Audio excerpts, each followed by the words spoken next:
आज का हम लोग का जो टॉपिक है रिसेक्शन और बैक साइड। कुछ लोगों ने हमसे एक क्वेश्चन किया था कि सर रिसेक्शन और बैक साइड क्यों किया जाता है और रिसेक्शन और बैक साइड में क्या डिफरेंट होता है। तो दोस्तों कहना यह है कि जैसे हम किसी भी साइट पे काम करने के लिए वर्क करने के लिए जाते हैं तो वहाँ के प्रोजेक्ट के का एक हमको प्रोजेक्ट ड्राइंग मिलती है। तो उस ड्राइंग में उसका मेजरमेंट होता है, एरिया होती है, कोऑर्डिनेट होता है। तो वहाँ का कौन सा कोऑर्डिनेट है, किस कोऑर्डिनेट पे वो ड्राइंग बनी हुई है, उस ड्राइंग के अकॉर्डिंग ही हमको काम करना होता है और उस ड्राइंग के कोऑर्डिनेट के हिसाब से हमको वहाँ पे काम करना होता है, लेआउट करना होता है या लाइन करना होता है या कलम की मार्किंग करनी होती है, जो भी करना है या लेबलिंग करना है। तो हम वहाँ के कोऑर्डिनेट लेवल के हिसाब से काम करना चाहते हैं तो सबसे पहले वहाँ के कोऑर्डिनेट के हिसाब से हम अपनी मशीन को सेट करना चाहते हैं। तो मशीन को उस कोऑर्डिनेट से के हिसाब से सेट करने के लिए हमको रिसेक्शन करना होता है। और रिसेक्शन करने का मतलब यह है कि वहाँ के कोऑर्डिनेट और यूनिट के हिसाब से हम अपनी मशीन को सेट करते हैं। कोऑर्डिनेट आपको दो तरह के मिल सकते हैं साइट पे। किसी भी साइट पे आप जाएंगे तो आपको दो तरह के कोऑर्डिनेट मिल सकते हैं। पहला एक लोकल कोऑर्डिनेट और एक ग्लोबल या जियोमेट्रिक जो जियोग्राफिकल कोऑर्डिनेट होता है वो मिल सकता है।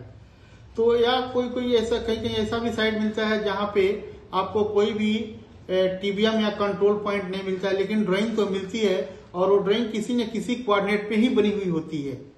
तो उस कोऑर्डिनेट के हिसाब से हम अपने मशीन को कन्वर्ट करते हैं। उस कोऑर्डिनेट के हिसाब से मशीन हमारी काम करे, इसके लिए हम लोग रिसेक्शन करते हैं।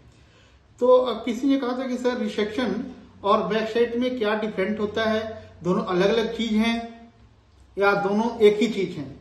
रिसेक्शन और बैक साइड दोनों एक ही काम के लिए किया जाता है। दोनों को करने का मतलब होता है कि उस यूनिट के हिसाब से हम अपनी मशीन को सेट करते हैं, अपनी मशीन को कन्वर्ट करते हैं, वहां के कोऑर्डिनेट के हिसाब से हमारी मशीन काम करे, इसलिए हम लोग रिसेक्शन और बैक साइड करते हैं। लेकिन रिसेक्शन और बैक साइड तो हम लोग एक ही वर्क के लिए करते हैं कि वहां के यूनिट, वहां का कोऑर्डिनेट के हिसाब से हमारी मशीन कन्वर्ट हो जाए और उसके हिसाब से काम करे। लेकिन दोनों में थोड़ा सा डिफरेंट होता है। रिसेक्शन करने के लिए हमको कम से कम 2 पॉइंट की जरूरत होती है। बिना 2 पॉइंट का हम लोग रिसेक्शन नहीं कर सकते हैं और 2 पॉइंट है तो हम अपनी मशीन को कहीं भी लगा करके हम लोग रिसेक्शन कर सकते हैं और दोनों पॉइंट को हम लोग टारगेट करते हैं। जबकि बैक साइड करने के लिए भी हमको 2 पॉइंट की जरूरत होती है। इसमें क्या होता है कि एक पॉइंट पे हम अपनी मशीन को कंट्रोल पॉइंट पे सेट करते हैं और दूसरे पॉइंट को हम टारगेट करते हैं। एक हमारा होता है स्टेशन पॉइंट, जो बैक साइड जहां पे मशीन लगाते हैं उसको स्टेशन पॉइंट बोलते हैं, और दूसरी पॉइंट जिसको हम टारगेट करते हैं वो हमारा डेस्टिनेशन पॉइंट होता है या टारगेट पॉइंट होता है। तो रिसेक्शन और बैक साइड में ही डिफरेंट है कि रिसेक्शन के लिए हमको किसी खास पॉइंट पे मशीन लगाने की जरूरत नहीं होती है, जबकि बैक साइड के लिए हमको किसी खास पॉइंट पे, जैसे 2 पॉइंट में से किसी एक पॉइंट पे हमको मशीन लगाना ही होता है।